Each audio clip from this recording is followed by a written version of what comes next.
Cuando entré a la sala del tribunal con mi toga de abogada, mi hijo sonrió apenas, mientras mi nuera apartó la mirada.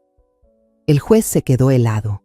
La mano le tembló cuando murmuró: «Dios mío, ¿de verdad es ella?». Todos voltearon a verme, mirándome fijamente. Nadie sabía quién era yo en realidad, hasta ese día. Pero antes de continuar, revisa si ya te suscribiste al canal y comparte en los comentarios desde dónde nos estás viendo. Nos encantaría saber hasta dónde llegan nuestras historias de venganza. Esa noche me senté junto a la ventana, donde la luz amarillenta apenas alcanzaba para iluminar las puntadas con las que remendaba el codo gastado del suéter de Emilio, mi nieto. Afuera, la oscuridad espesa era desgarrada por relámpagos furiosos. El cielo estaba en plena tormenta. De pronto, sonaron golpes en la puerta. No eran golpes educados ni rítmicos, sino desesperados, frenéticos. Mi corazón se encogió. Dejé el suéter a un lado y caminé rápido hacia la puerta, con un presentimiento que me heló la sangre. En cuanto la abrí, una ráfaga de viento helado entró, trayendo consigo el olor a lluvia. Julián estaba allí. Era mi hijo, pero parecía un desconocido. Estaba empapado de pies a cabeza. Lo más aterrador eran sus ojos. No me miraban. Su mirada estaba vacía, sin vida, como si acabara de presenciar algo terrible. No dijo una palabra. Simplemente pasó tambaleándose junto a mí y se dejó caer en el viejo sillón.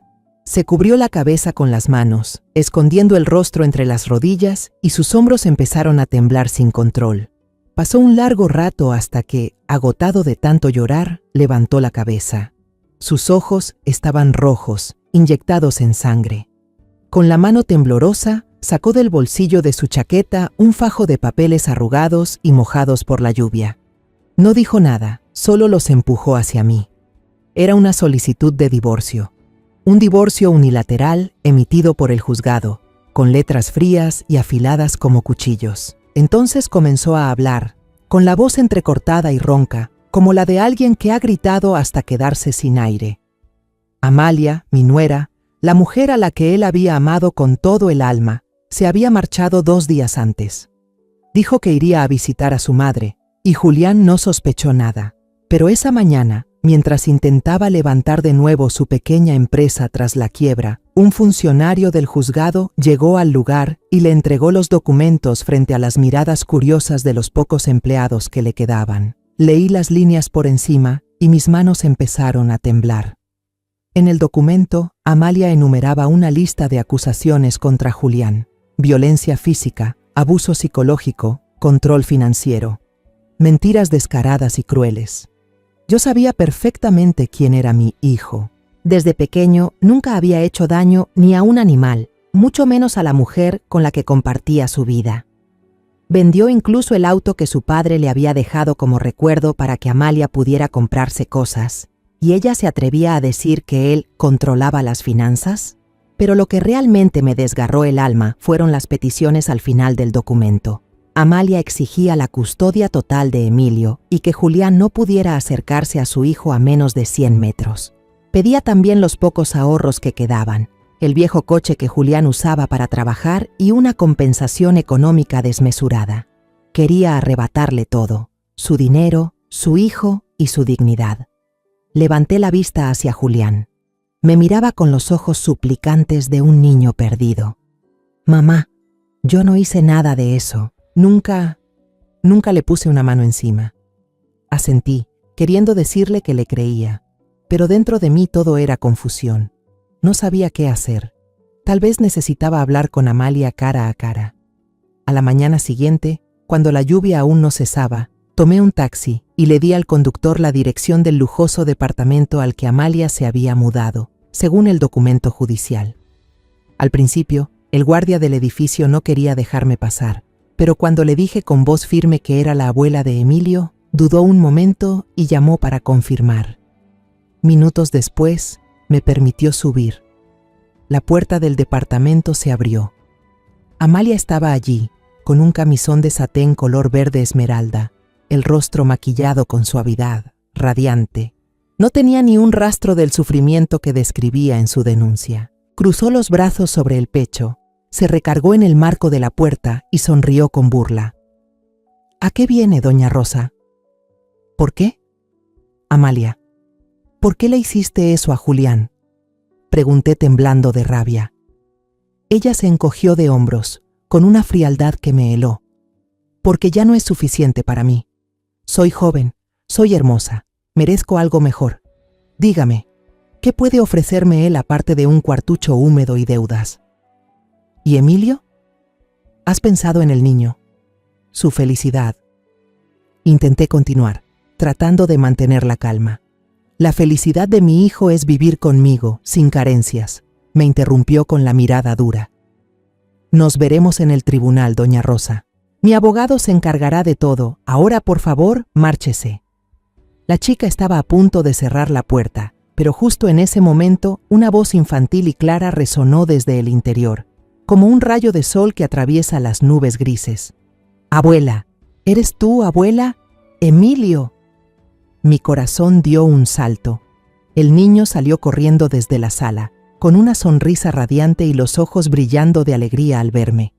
Extendió sus pequeños brazos, dispuesto a lanzarse hacia mí, pero Amalia fue más rápida. Lo agarró del brazo y lo jaló bruscamente hacia atrás. La felicidad se borró del rostro de Emilio, reemplazada por el miedo. Amalia llevó un dedo a sus labios, haciendo un gesto de «shh» hacia su hijo, y tiró de él con fuerza hacia adentro, ignorando sus intentos por zafarse mientras comenzaba a llorar desconsoladamente. «Abuela, quiero estar con mi abuela». La pesada puerta de madera se cerró de golpe justo frente a mí, cortando el sonido del llanto aterrorizado de Emilio. Me quedé paralizada frente a aquella puerta fría. Su llanto seguía resonando en mis oídos, perforando mi corazón como un taladro. No sé cuánto tiempo estuve ahí. La sangre en mis venas parecía haberse congelado. Y luego empezó a hervir. Cerré el puño con tanta fuerza que las uñas se me clavaron en la carne, provocándome un dolor agudo. Pero ese dolor físico no era nada comparado con el que me estaba destrozando el alma. Ella no solo había destruido la vida de mi hijo, sino que también estaba lastimando al nieto inocente que tanto amaba. Me di la vuelta lentamente, caminando con pasos pesados, como si cargara piedras en los pies. Al pasar frente al gran espejo del pasillo, vi reflejada mi imagen. Una anciana de cabellos grises, con los ojos enrojecidos por venas tensas. Pero en lo profundo de esa mirada se había encendido una llama, fría y decidida. Me susurré a mí misma, grabando mis palabras en los huesos. «Vas a pagar por esto, Amalia, te lo juro».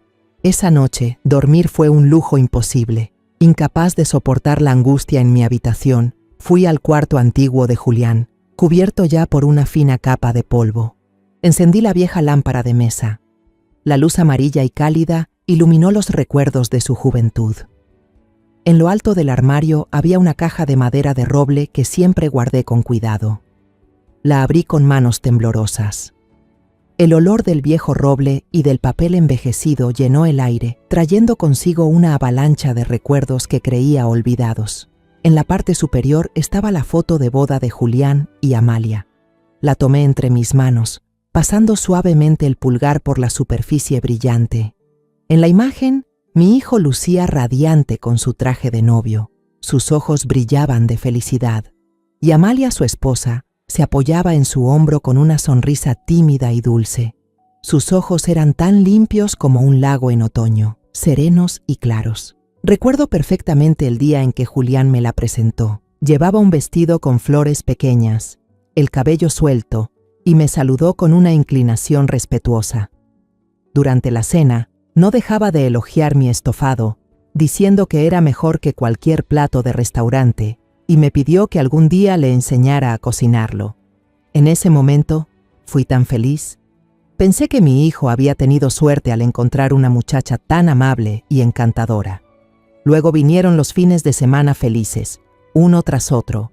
Su viejo coche siempre estaba estacionado frente a mi casa cada sábado por la mañana. Las risas de Emilio resonaban en el jardín mientras Julián lo empujaba en el columpio, y Amalia traía una jarra de té de manzanilla que ella misma había preparado. Éramos una familia feliz. Recuerdo que una vez, para mi cumpleaños, los dos organizaron en secreto una pequeña fiesta sorpresa. Julián me regaló una radio nueva y Amalia, algo avergonzada, me entregó una bufanda de lana morada, diciendo que la había tejido a mano durante todo un mes. Tenía algunos puntos desiguales, pero la valoré más que cualquier regalo costoso.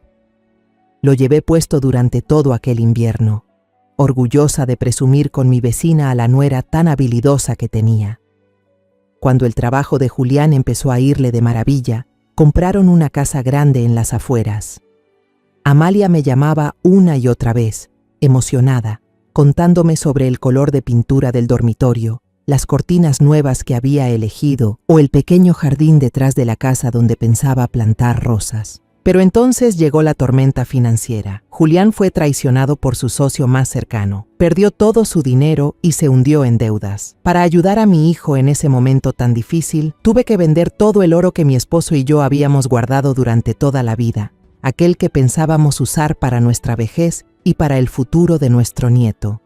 Jamás olvidaré el día en que se vieron obligados a vender la casa para pagar las deudas.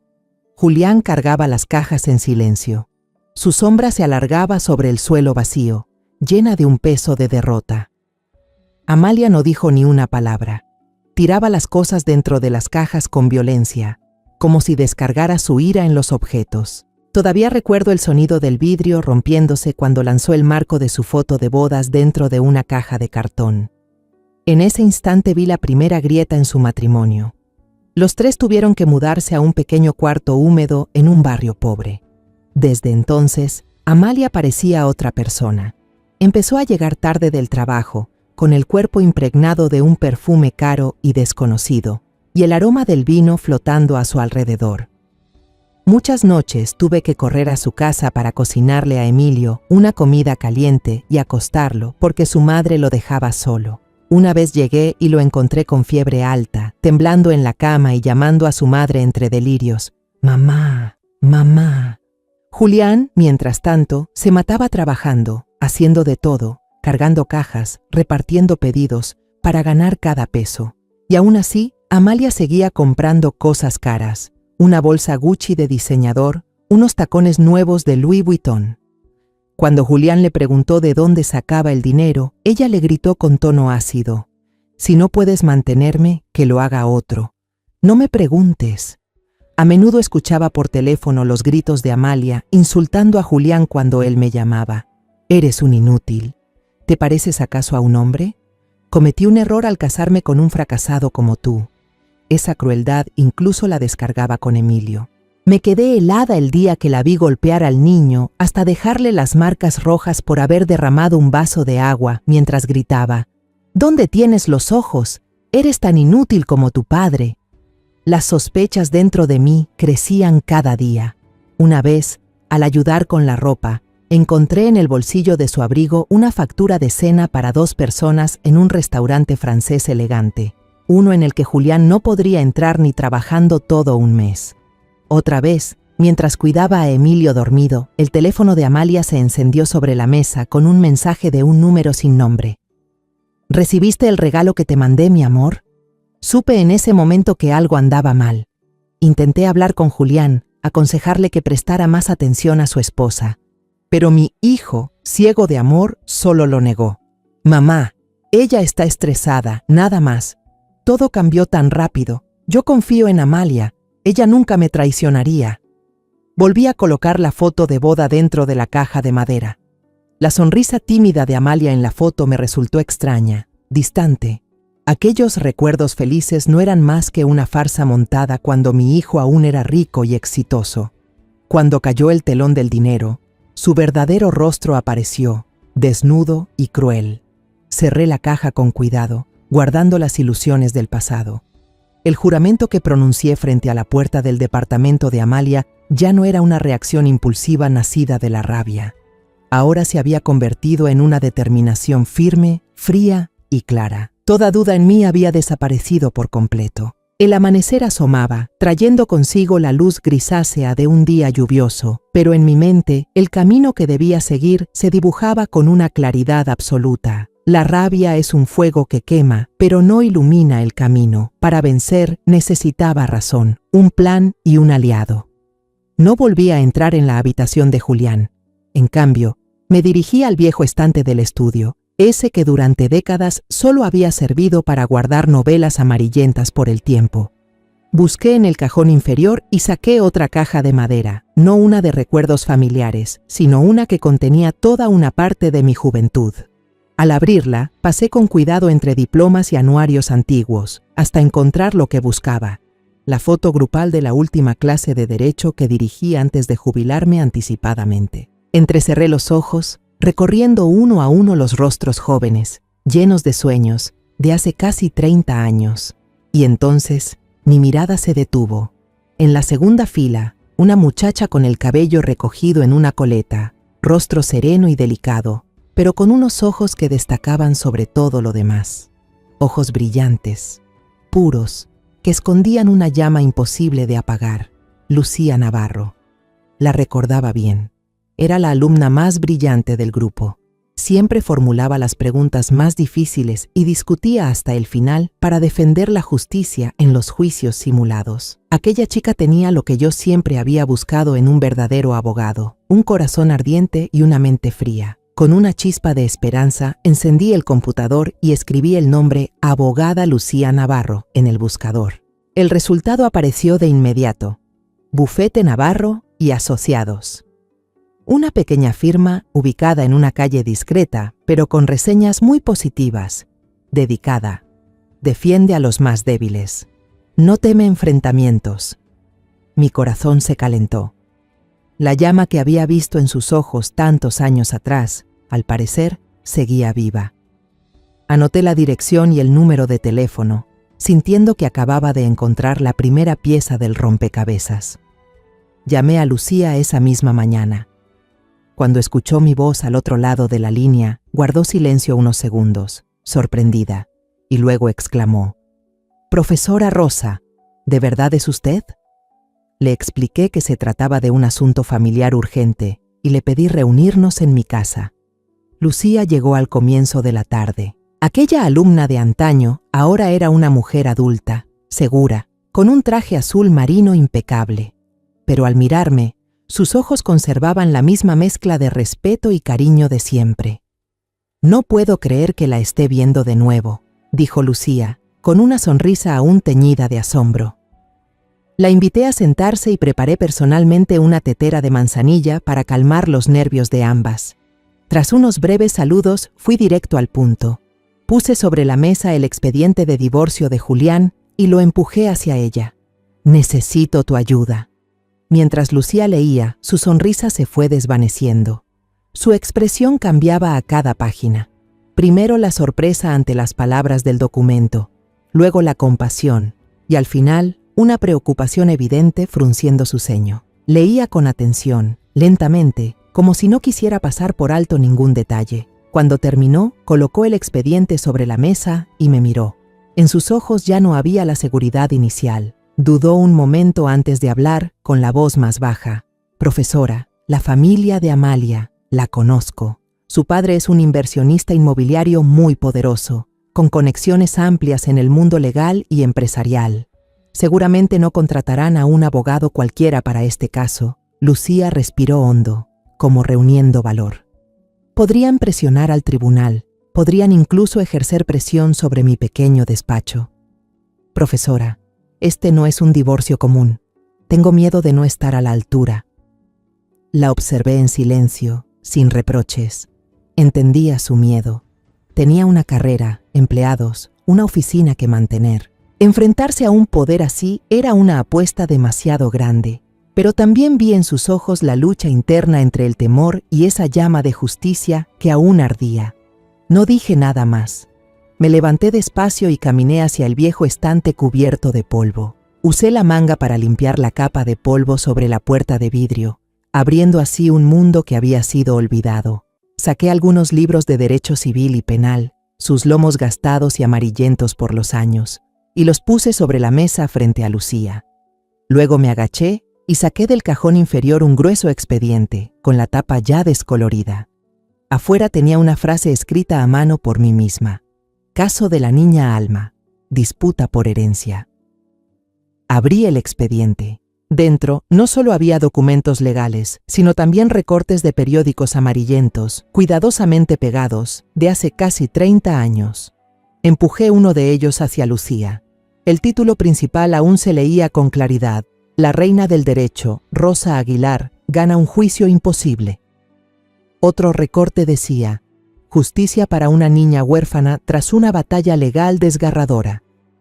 Miré a Lucía y con voz tranquila pero firme le dije: cuando tomaste este caso, todos decían que perderías.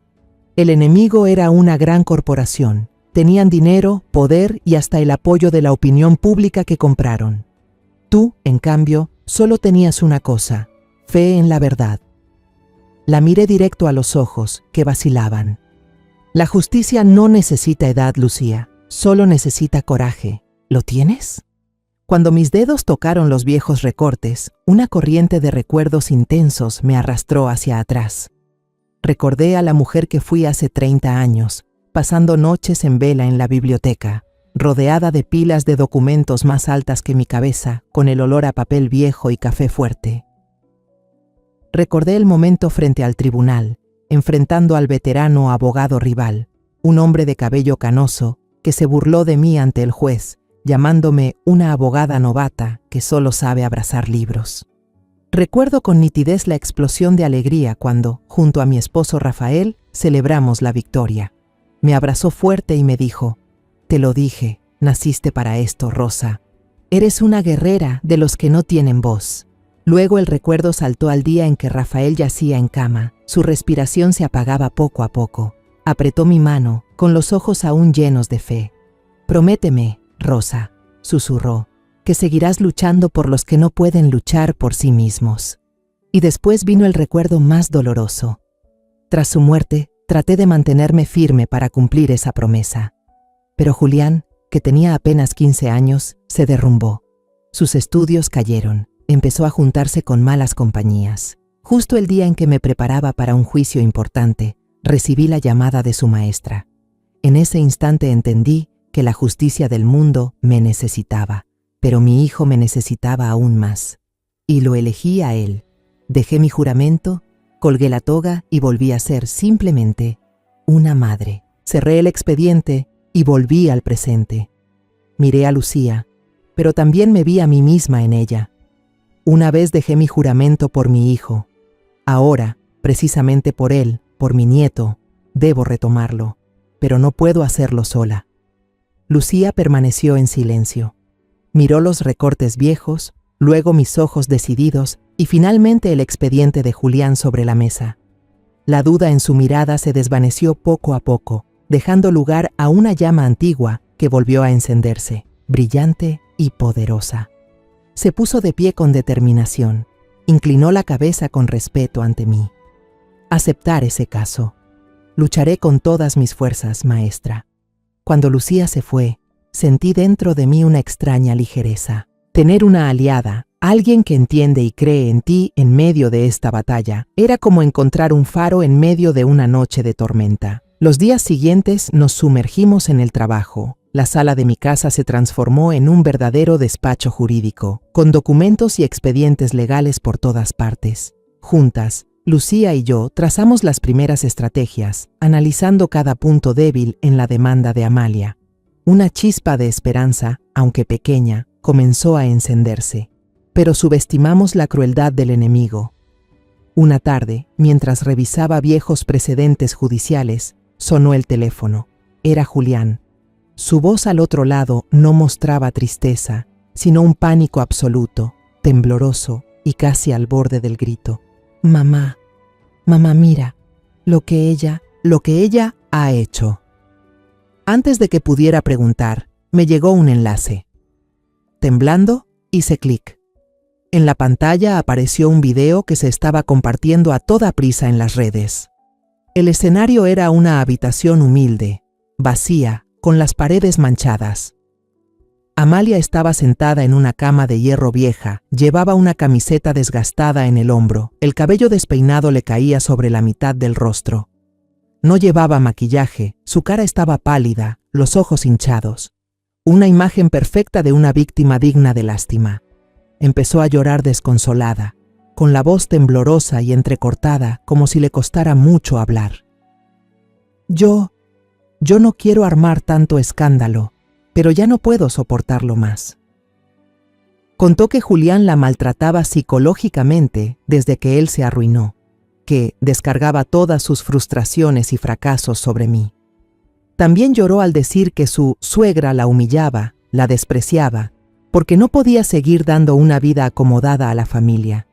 Y entonces, como un golpe calculado, Amalia se subió la manga despacio y dejó ver un moretón tenue en el brazo. Esto fue cuando solo le pedí un poco de dinero para comprar leche para el niño. Se me heló el corazón. Ese moretón yo lo había visto con mis propios ojos. La semana pasada la chica se había golpeado torpemente con la esquina de una mesa cuando salía con prisa. Un accidente insignificante ahora se había convertido en prueba de un crimen atroz. El video terminó con Amalia cubriéndose la cara y gritando, los hombros sacudiéndose de forma desgarradora. Hago todo esto solo para proteger a mi hijo del padre maltratador. Por favor, ayuden a mi hijo y a mí. El clip apenas duraba poco más de 2 minutos, pero su impacto fue tremendo. Abajo, miles de comentarios y decenas de miles de compartidos aparecían a toda velocidad. Palabras furiosas, insultos como una luz que sepultaban el nombre de mi hijo. ¡Qué marido tan miserable! Ese tipo es un maltratador, fracasado que golpea a su esposa. Pobres madre e hijo. Y yo tampoco me libré. ¡Qué suegra tan cruel, que calla y encubre a su hijo!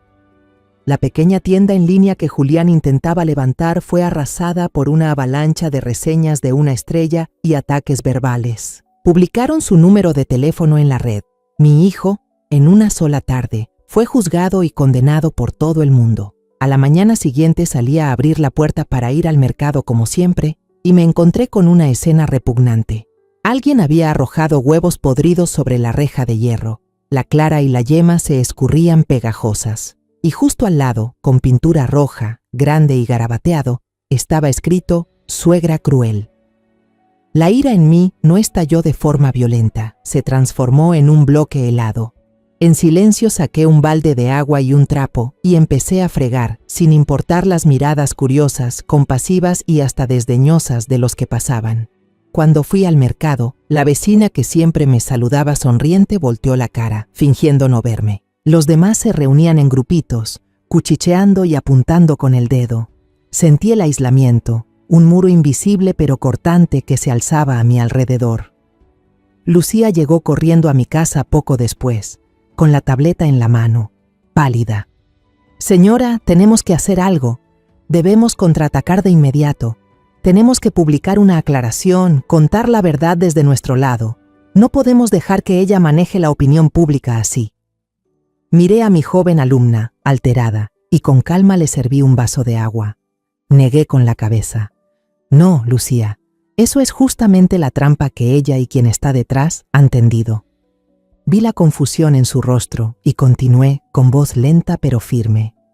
«Ella quiere convertir esto en una pelea en redes, en un lodazal donde el sentimiento vence a la razón. Si nos metemos a explicar, a justificar, solo haremos que todo sea más confuso. La opinión pública no necesita la verdad, necesita una historia, un villano y una víctima. Amalia ya les dio eso. Por mucho que digamos ahora, solo nos tomarán por quienes se excusan». Puse el vaso sobre la mesa y miré a Lucía a los ojos. «Nuestra batalla no está en las redes, Lucía, está en la sala del tribunal. Tenemos que probar la verdad con pruebas claras, con argumentos irrefutables, no con relatos o llantos para manipular a la gente». Mi calma pareció tranquilizarla. Ella inhaló profundamente y asintió. El fuego en sus ojos había vuelto. Saqué una hoja grande de papel blanco y un bolígrafo. «Ahora es el momento de actuar», dije. «Aquí está nuestro plan». Punto 1. Finanzas. Tracé la primera viñeta. Mañana mismo presentarás una solicitud ante el tribunal para pedir el acceso completo a los estados de cuenta bancarios y de tarjetas de crédito de Amalia de los últimos 2 años. Las mentiras pueden inventarse, pero los números no. El dinero no miente, Lucía. Punto 2. Testigos. Esta parte es tuya. Irás personalmente al antiguo vecindario y hablarás con los vecinos. Les preguntarás si solían escuchar discusiones y, si era así, de quién era la voz. También les preguntarás si alguna vez vieron a alguien extraño, a algún hombre, visitando a Amalia cuando Julián estaba en el trabajo. Y el punto 3. Pruebas digitales. Miré hacia la puerta de la habitación, donde sabía que Julián estaba sentado, destrozado. Sé que esto es muy difícil, pero Julián tiene que hacerlo. Dile que, por doloroso que sea, debe sentarse y revisar todos los mensajes antiguos, los correos electrónicos, las fotos.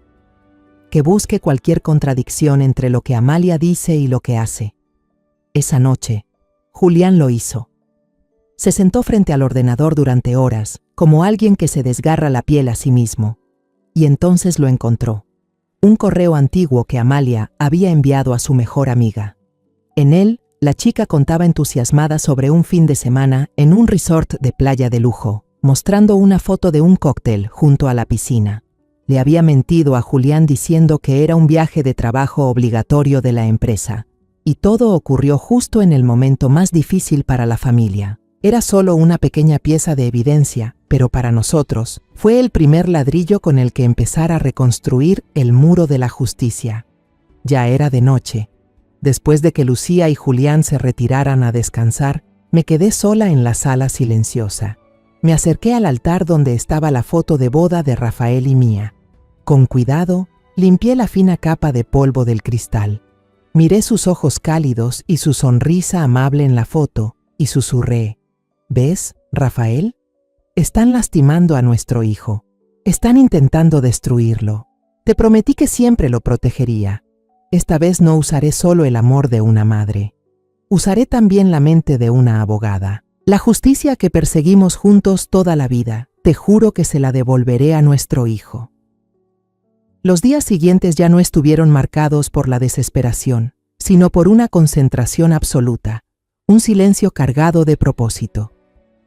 Mientras yo comenzaba mis incansables visitas al antiguo vecindario, conversando con los vecinos con sutileza, Lucía se enfocaba en el objetivo principal: Amalia. Unos días después, una tarde al caer el sol, sonó mi teléfono. Era Lucía. Su voz al otro lado tenía una mezcla extraña de emoción y nerviosismo. Señora, tengo noticias. Tal como usted dijo, hay un hombre sospechoso. Sentí mi corazón latir más rápido. Explícate mejor, Lucía. He pasado varios días rondando el café frente a la oficina de Amalia, fingiendo ser una empleada esperando a un cliente. Y lo vi, contó Lucía con voz llena de entusiasmo. Tiene unos 40 y tantos años, se viste con mucha elegancia y conduce un Mercedes negro brillante. Casi todos los días, a las 5 en punto, llega a recoger a Amalia después del trabajo.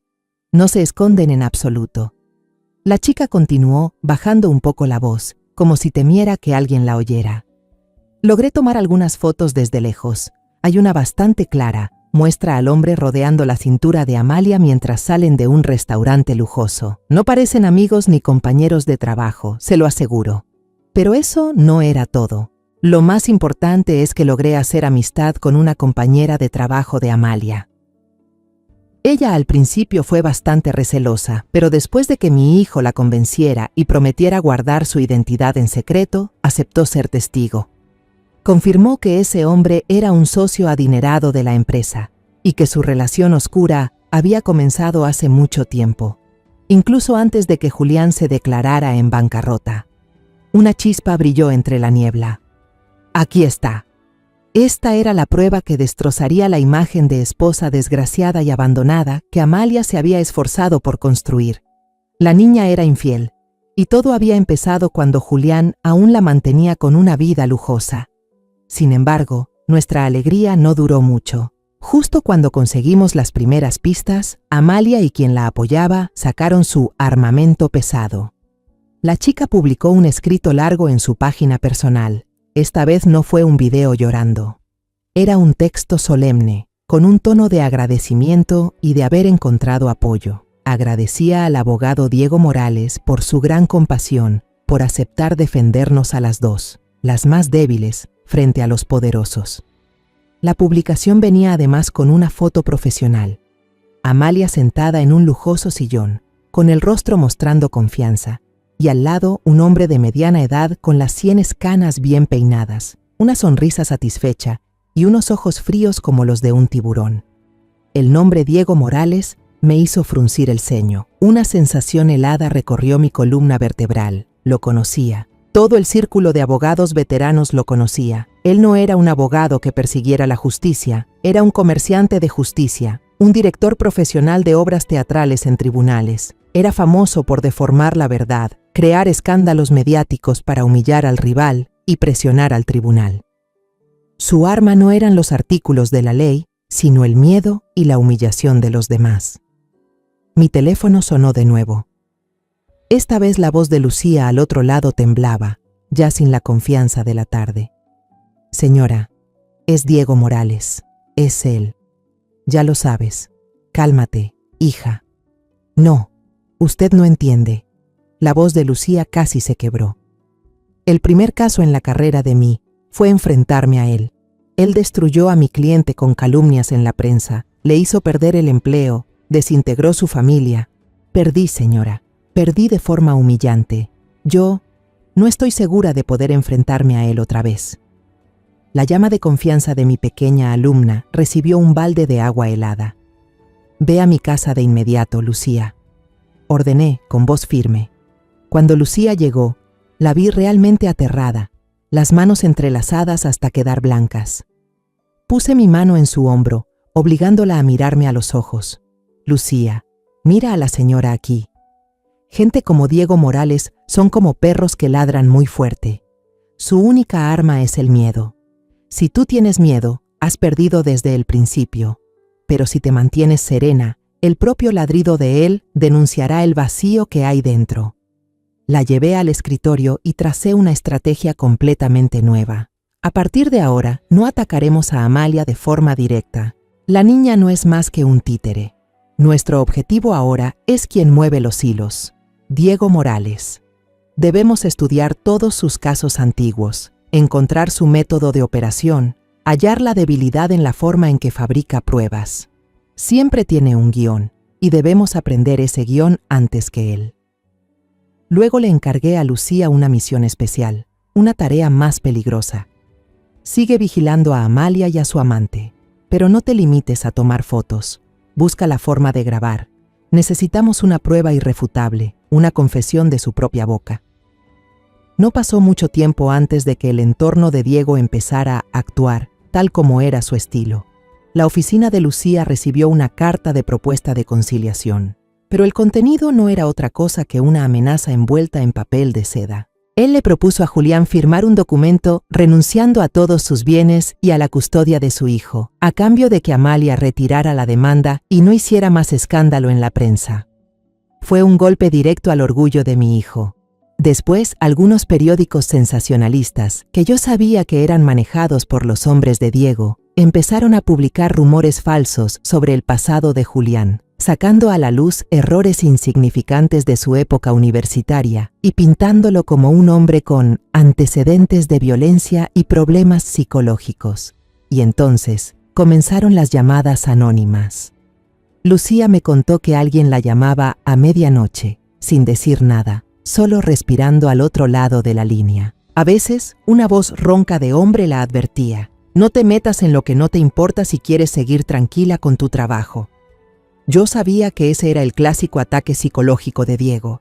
Él quería que su oponente se derrumbara, que se sintiera desesperado y perdido antes de pisar el tribunal.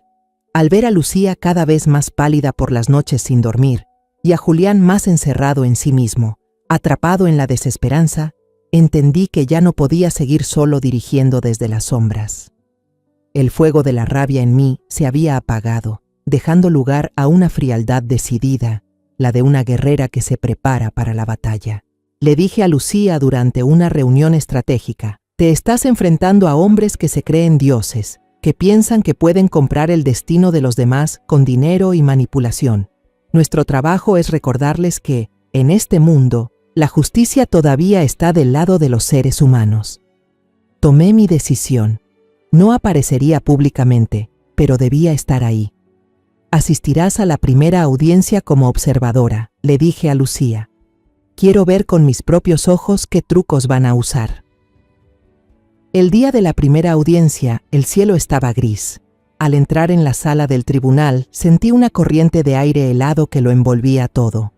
Decenas de periodistas y camarógrafos llenaban los asientos, claramente invitados por Diego para presenciar la caída de su enemigo. La puerta se abrió y la función comenzó.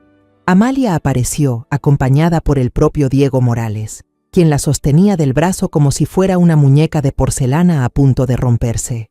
Una actuación impecable. Llevaba un vestido gris ceniza, sencillo, que cubría todo su cuerpo. Su rostro, maquillado con cuidado, mostraba una palidez enfermiza.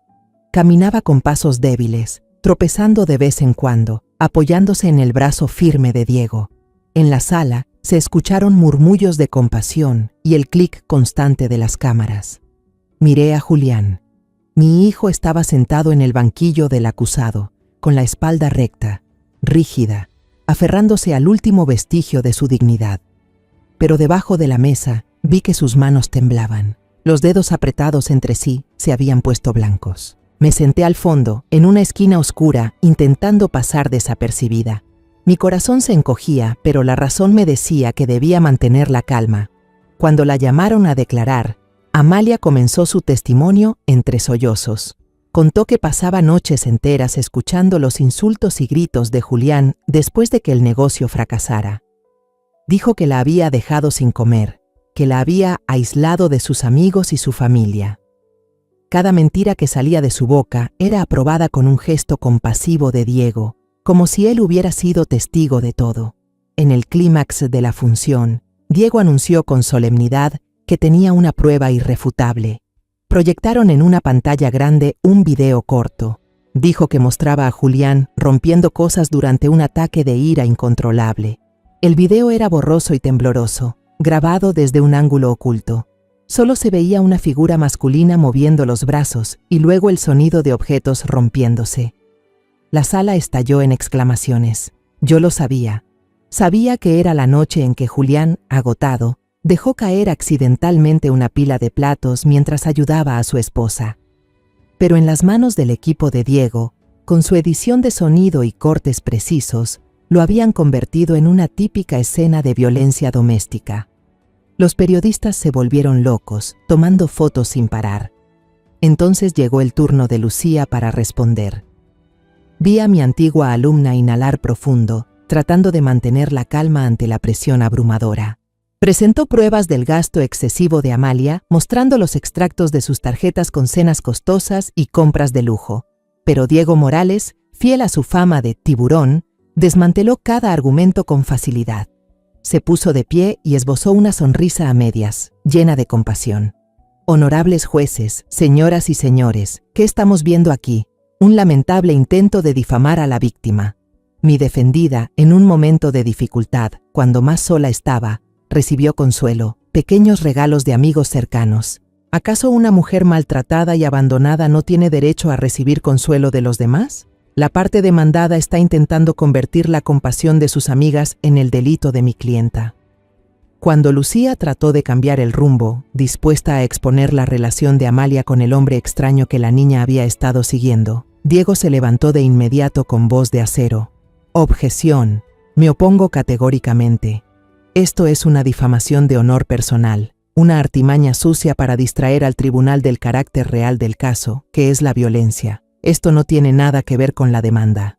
El juez, que parecía presionado por la avalancha de cámaras y por la impecable puesta en escena de Amalia, golpeó el mazo y aceptó la objeción de Diego. Lucía quedó acorralada, todas las vías de ataque bloqueadas. La niña se veía pequeña e impotente frente a aquel tiburón experimentado. La audiencia terminó con la ventaja completamente inclinada hacia Amalia. Al salir, vi a Diego sonriendo mientras respondía a las entrevistas, mientras Amalia se acurrucaba en su brazo, sollozando desconsolada. Una imagen perfecta para la primera plana de todos los periódicos al día siguiente. Y así fue. Esa misma tarde, los titulares explotaron. Empresario agrede a su esposa. Pruebas irrefutables en el tribunal. Junto a ellos, fotos de Julián con la mirada baja saliendo del juzgado y de Amalia llorando desconsolada en brazos del abogado. Algunos artículos incluso sugirieron mi presencia entre el público, insinuando que yo era una madre silenciosa que tolera las malas acciones de su hijo. Aquella noche, Julián volvió a casa como perdido en su propio cuerpo. No dijo nada, entró en silencio y se desplomó en el suelo, apoyando la cabeza en mi hombro como un niño rechazado por todo el mundo. «Ya no puedo más, mamá», susurró con la voz hecha trizas. «Lo he perdido todo, el honor, el trabajo y pronto hasta a Emilio. He pasado a ser un desgraciado a los ojos de todos, incluso para mi propio hijo algún día». Abracé con fuerza su espalda temblorosa, sintiendo su desesperación calar en cada fibra mía. Y en ese instante, la rabia acumulada durante tanto tiempo se disolvió. En su lugar apareció una calma helada, una determinación férrea que nada podría mover. Ya no era momento de enfadarse, era tiempo de actuar. Lo empujé suavemente, miré fijamente sus ojos enrojecidos. Mi voz sonó firme, sin titubeos. «Escúchame bien, Julián. La batalla de ahora apenas fue el calentamiento. Han sacado todas sus cartas más sucias, pero no saben que el as todavía está en nuestras manos». Le limpié las lágrimas. «A partir de ahora no tendrás que pelear solo.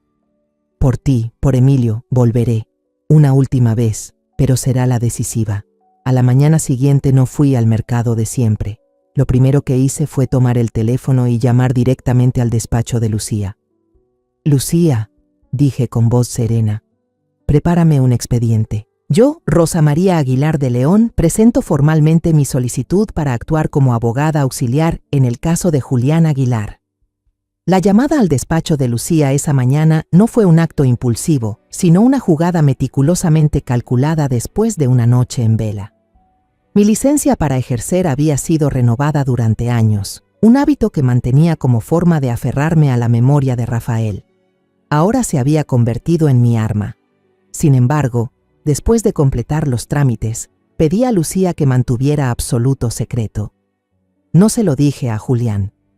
Quería darle a mi hijo una sorpresa, un refuerzo anímico en el momento decisivo, cuando su fe estaba casi agotada.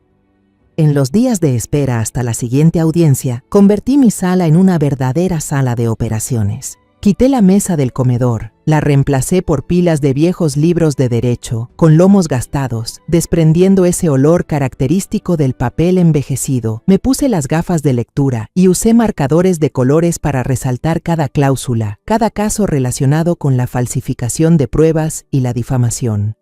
Mi mente, que había estado dormida casi 20 años, despertó de pronto. Las neuronas comenzaron a reconectarse. Los conocimientos que creía olvidados regresaron, agudos y claros. Tomé el teléfono y llamé a algunos viejos amigos, colegas abogados, que ahora disfrutaban de su jubilación. No les conté los detalles sobre Julián, solo les pregunté, con aparente casualidad, por Diego Morales. «Ah, ese tiburón», se rió al teléfono mi viejo amigo Mateo. «Sigue igual usando las mismas tácticas sucias de siempre. Pero Rosa, recuerda algo, Diego tiene un punto débil mortal, es extremadamente arrogante y sobre todo subestima a las mujeres. Cree que ellas solo actúan por emociones». Era una información valiosa. Mientras yo me sumergía en el mundo de los códigos y las leyes, Lucía, después del golpe sufrido en la primera audiencia, había recuperado el ánimo. Mis palabras de aliento parecían haberle devuelto la energía. Se concentró por completo en la peligrosa tarea que le había confiado, seguirlos y conseguir una prueba irrefutable. Y después de varios días de vigilancia paciente, la oportunidad llegó. Lucía me llamó una noche. Su voz era un susurro, pero se notaba la emoción. Había seguido a Amalia y a su amante hasta un bar solitario, escondido en un callejón, un lugar perfecto para conversaciones secretas. Lucía eligió una mesa apartada, activó un dispositivo de grabación disfrazado de pluma estilográfica y lo dejó sobre la mesa. Escuchó toda la conversación. Las voces se oían con claridad. La voz de Amalia sonó preocupada. ¿Estás seguro de que todo está bien? Esa suegra me da miedo, su silencio es inquietante. No logro adivinar qué está tramando. Se oyó la risa burlona del amante. ¿Miedo a una vieja? Estás exagerando. Diego Morales se encargará de todo. Ese abogado es un genio. Ese video falso engañó al tribunal y a la prensa. Ahora solo tienes que seguir interpretando bien a la víctima indefensa y toda la fortuna de Julián será nuestra. Considéralo una compensación por los años que tuviste que aguantarlo. La voz de Amalia bajó, calculadora. Aquí está el dinero que pediste. Asegúrate de deshacerte del técnico que editó el video. No quiero problemas después.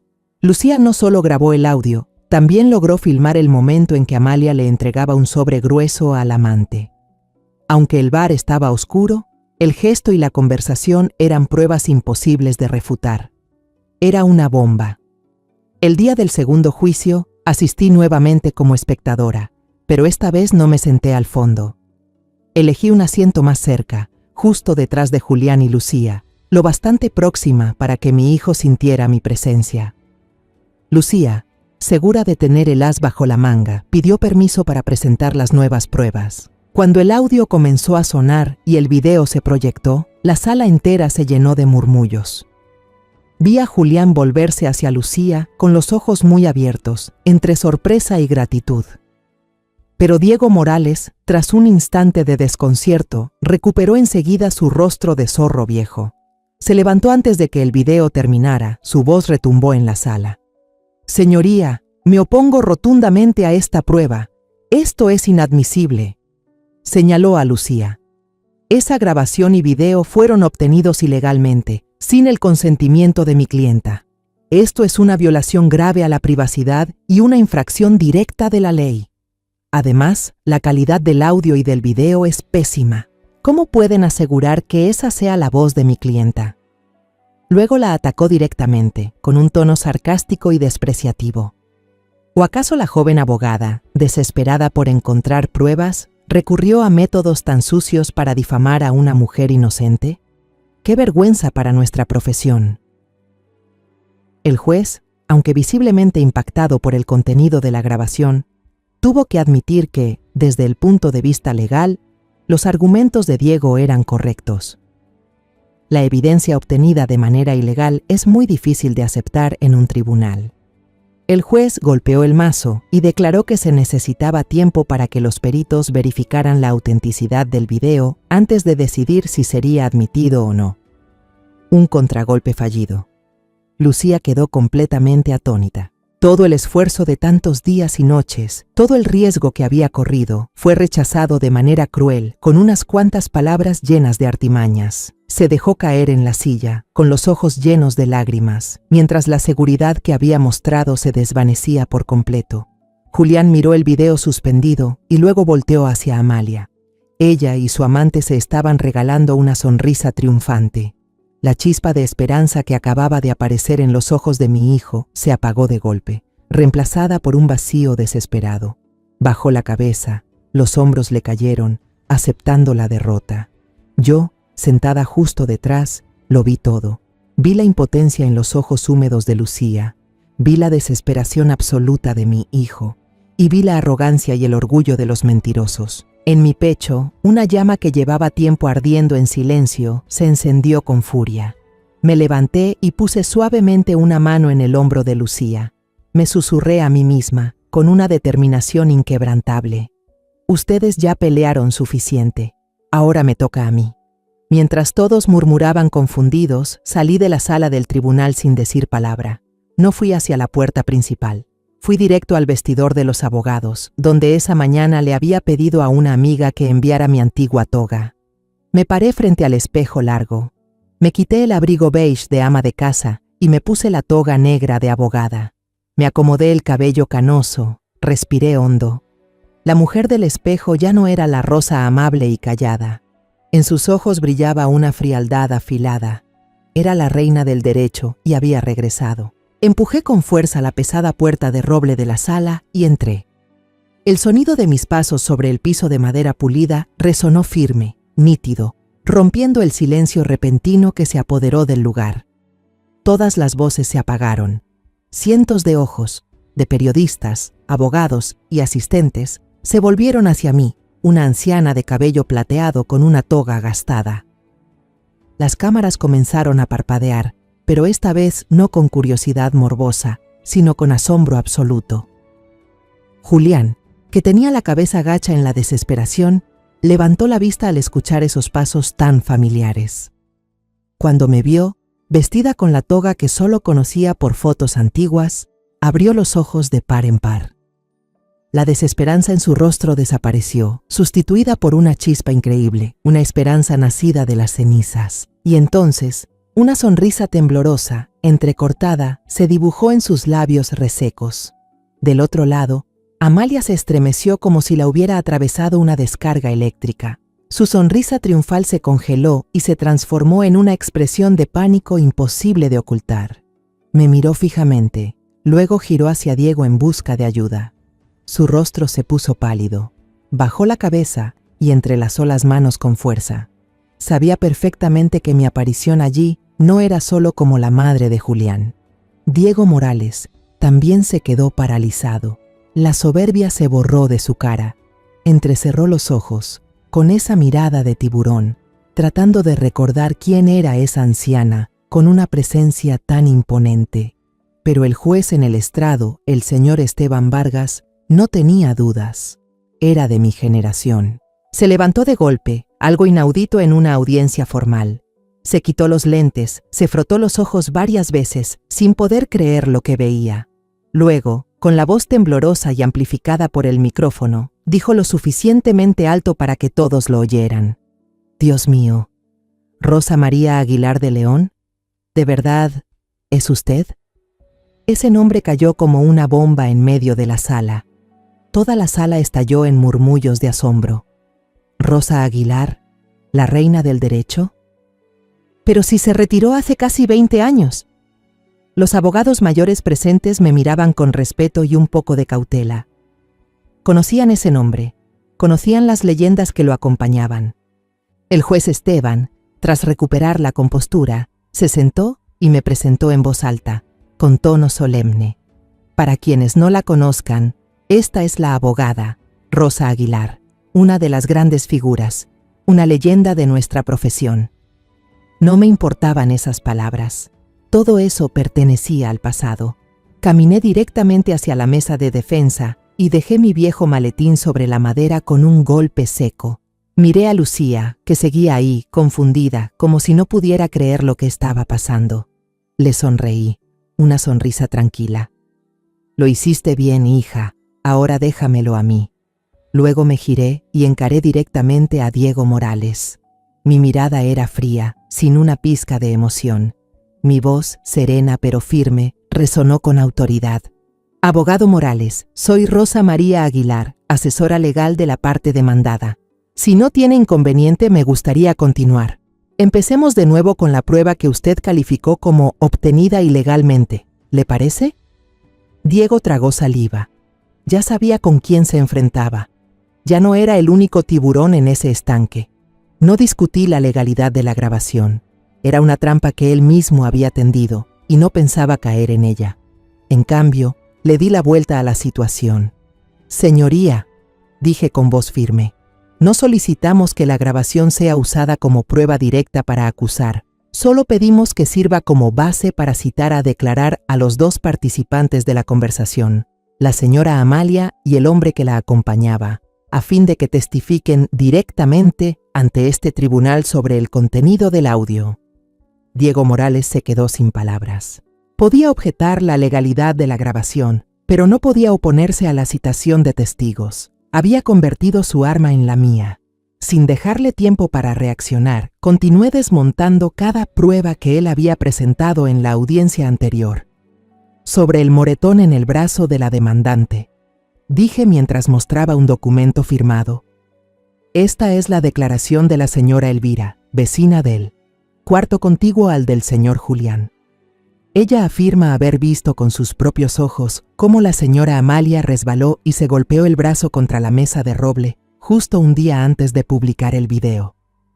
En cuanto al video donde supuestamente rompe cosas, seguí, hemos consultado a un perito independiente en análisis de sonido.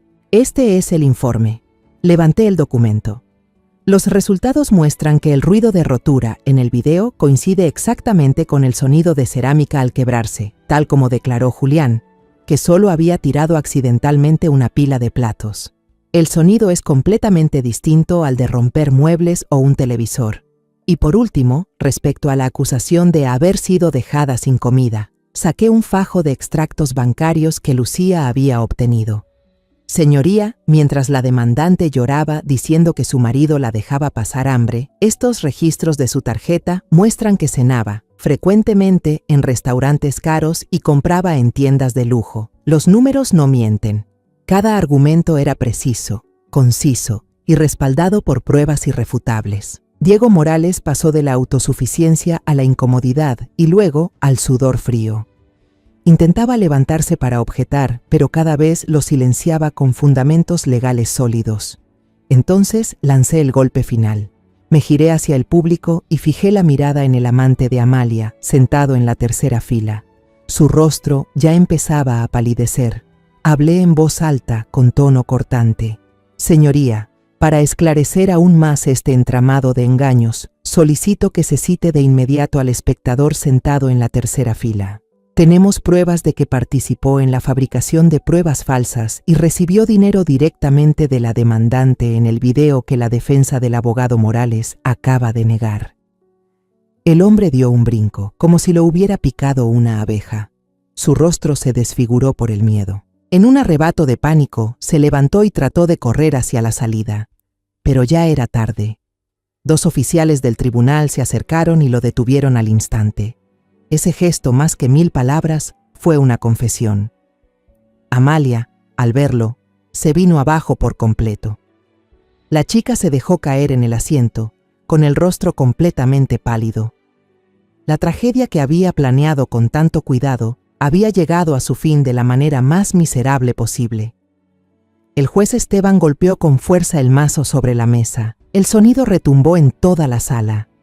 Se suspende la audiencia. El tribunal procederá a una investigación urgente sobre el delito de falso testimonio y manipulación de pruebas por parte de la demandante y las personas involucradas. Levanté la cabeza. A través de la gran ventana de la sala del tribunal, un rayo de sol se abrió paso entre las nubes grises y se posó directamente sobre el rostro de Julián. Por primera vez en muchos meses, vi a mi hijo sonreír de verdad. Era una sonrisa de liberación, de orgullo y de fe recuperada. La justicia, aunque haya llegado tarde, al fin había regresado. Pasaron unas semanas desde aquel juicio explosivo. La investigación del tribunal avanzó con rapidez y a fondo. El amante de Amalia, tras ser arrestado, confesó todo a cambio de una posible reducción de condena, desde el plan que había trazado con Amalia hasta la contratación del técnico que fabricó el video falso. Todo quedó al descubierto. El día de la sentencia final, el ambiente en la sala era muy distinto. Ya no se respiraba tensión, sino expectación. La sala estaba más llena que nunca. No solo asistieron los periodistas que habían cambiado completamente su narrativa en los artículos, sino también una multitud de ciudadanos y, sobre todo, jóvenes estudiantes de Derecho.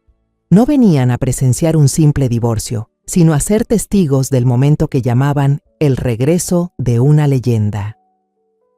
Yo, Lucía y Julián estábamos sentados en la mesa de los demandados. Julián ya no mostraba el miedo ni la inseguridad de los primeros días.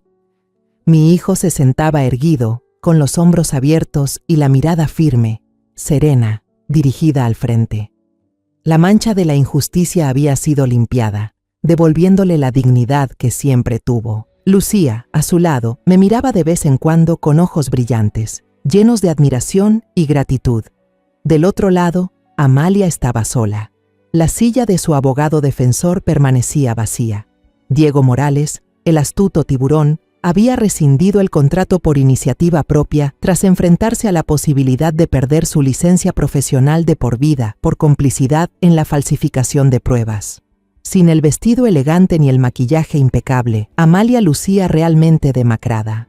Su rostro tenía un tono ceniciento y las ojeras profundas revelaban noches enteras sin dormir. Era la auténtica apariencia de una perdedora, no una actuación para despertar lástima. En la banca de los acusados de otro caso, el amante se encontraba allí, custodiado por 2 oficiales judiciales. No se atrevía a levantar la vista, mantenía la cabeza gacha, mirando al suelo. La obra había terminado, y ahora los protagonistas debían enfrentar el precio de su mentira. Cuando el juez Esteban Vargas entró en la sala, todos se pusieron de pie en silencio. Se sentó, recorrió la sala con la mirada, deteniéndose unos segundos más en nuestra mesa, y comenzó a leer la sentencia. Su voz sonaba firme, solemne. Cada palabra resonaba clara, como golpes de martillo de la justicia. Tras el proceso de investigación y revisión completa de todas las pruebas, el Tribunal Popular llega a la conclusión final sobre el caso de divorcio entre la demandante, la señora Amalia Reyes, y el demandado, el señor Julián Aguilar, de la siguiente manera. Primero, su tono se endureció. El tribunal rechaza completamente todas las acusaciones de la demandante contra el demandado. La investigación no halló ninguna evidencia, ni la más mínima, de violencia física, abuso psicológico o control financiero. Estas acusaciones carecen totalmente de fundamento y constituyen un acto de difamación. Segundo, la investigación del tribunal reveló una conducta de adulterio planificada, acompañada de difamación y falsificación de pruebas de manera premeditada y sofisticada por parte de la demandante y los individuos involucrados. Esta es una conducta que no solo viola gravemente la ley de matrimonio y familia, sino que también ofende la dignidad de la ley y afecta negativamente el orden social. En tercer lugar, y lo más importante, considerando la estabilidad y el mejor interés del menor, el tribunal decide: la custodia y el cuidado directo del niño Emilio Aguilar se otorgan completamente al padre, el señor Julián Aguilar. La señora Amalia tiene derecho a visitar al niño los fines de semana, bajo la supervisión de las autoridades competentes hasta nuevo aviso. Al escuchar esto, sentí la mano de Julián apretar la mía con fuerza. Lo miré y vi que se mordía el labio, tratando de contener la emoción. El juez continuó leyendo, con una voz firme, sin rastro de indulgencia. En cuarto lugar, con respecto a los bienes, todos los bienes comunes restantes, incluido el automóvil viejo y los ahorros en el banco, pertenecerán al señor Julián. Todas las demandas de indemnización de la demandante son rechazadas. Por el contrario, la señora Amalia Reyes deberá indemnizar al señor Julián Aguilar por los daños morales y la afectación a su reputación que le causó, además de cubrir todos los costos judiciales de este proceso. Cada palabra del juez caía como un martillo, dictando el destino de los mentirosos. Todo había terminado. Amalia, al escuchar la sentencia, quedó paralizada. Permaneció inmóvil en su asiento, con la mirada perdida en el vacío. Tal vez aún no podía creer que, en tan poco tiempo, lo había perdido todo: dinero, prestigio y hasta a su hijo. Cuando un oficial de policía se acercó y le pidió amablemente que se retirara, Amalia pareció despertar de golpe. Se cubrió el rostro y rompió en un llanto desesperado, un llanto lleno de dolor y arrepentimiento tardío. Pero nadie en la sala mostró compasión. Su amante también bajó la cabeza, escoltado fuera del tribunal para enfrentar su propia condena. No se atrevió a mirar a nadie, mucho menos a Amalia. Julián me apretó la mano con fuerza. Lo miré y vi que las lágrimas corrían por su rostro, pero estaba sonriendo. Una sonrisa de verdad, sin dolor, sin amargura. Lágrimas de alivio, de felicidad, de saber que su nombre había sido limpiado. Lo abracé con todas mis fuerzas. Ya está, hijo mío. Todo ha terminado de verdad. Lucía también nos abrazó, llorando de alegría. Lo logramos, señora. Ganamos. Cuando los tres salimos del tribunal, una multitud de cámaras y micrófonos nos rodeó nuevamente. Pero esta vez no hubo preguntas invasivas ni miradas de juicio. Solo felicitaciones y preguntas sobre cómo nos sentíamos al ver que se había hecho justicia. El cambio en la opinión pública era asombroso. Al día siguiente, la puerta de mi casa ya no estaba manchada con huevos podridos ni con pintura roja. En su lugar, la vecina que antes me evitaba llegó con una canasta de frutas frescas y me pidió disculpas, avergonzada. Mi historia apareció en los periódicos con titulares como El regreso triunfal de la reina del derecho. La pequeña oficina de abogados de Lucía se volvió repentinamente famosa. El teléfono no dejaba de sonar. Había demostrado su talento y su coraje. El tiempo es el mejor remedio para todas las heridas. La temporada de lluvias pasó, dando paso a días soleados y dorados. Igual que el clima, la tormenta en mi familia finalmente se disipó, dejando un cielo claro y una paz invaluable. El día en que Julián trajo oficialmente a Emilio a vivir con nosotros, la vieja casa pareció revivir. Al principio, el niño aún estaba tímido, con los ojos llenos de un leve temor después de todo lo que había vivido. Hablaba poco, se quedaba sentado junto a mí mientras yo cosía o leía. Pero el amor es una luz que atraviesa cualquier oscuridad. El abrazo de su padre, los cuentos que le leía su abuela, las comidas cálidas en familia, poco a poco fueron curando su corazón. No pasó mucho tiempo antes de que la casa volviera a llenarse de risas. La voz alegre de Emilio gritando «¡Abuela!» y «¡Papá!» resonaba por todas partes, borrando los restos de los días tristes. El pequeño negocio de Julián también comenzó a recuperarse. Después de que su nombre fue reivindicado, muchas personas acudieron a apoyarlo, como una forma de reparar los juicios erróneos que alguna vez hicieron.